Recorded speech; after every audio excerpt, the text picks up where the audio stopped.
Oke, saya mulai dari sebuah kutipan yang bagus bahwa ketidakbahagiaan itu adalah lahan yang subur untuk pengembangan kekuatan batin, untuk meningkatkan kemampuan kasih sayang. Sebagai contoh, kita lagi ada masalah dan kita memang fokus biasanya kepada masa-masa sulit yang memang itu tidak bisa kita hindari.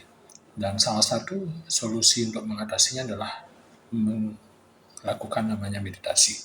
Jadi di saat kita mengalami masa sulit, mulailah fokus pada sensasi yang ada di tubuh kita.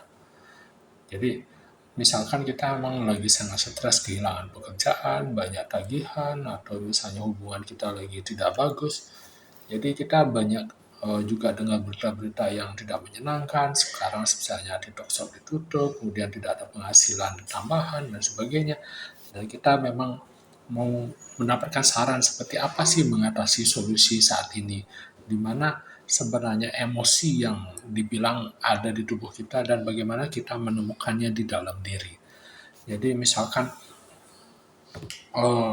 sensasi itu ada di dalam diri, tapi kita sering mengamati bahwa yang kita amati itu bukan sensasinya, tapi malah pemikiran-pemikiran yang terjadi.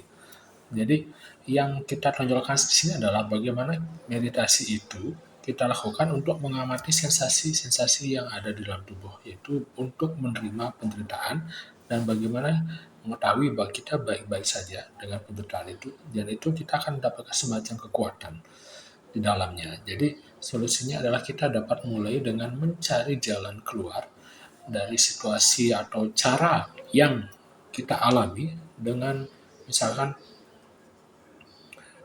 dengan mengamati diri kita, misalnya kita mengalami kepanikan atau dan sebagainya, tapi kita tidak menjalankan di mana kita hanya pasif atau duduk bermeditasi atau hanya membiarkan itu semua berantakan.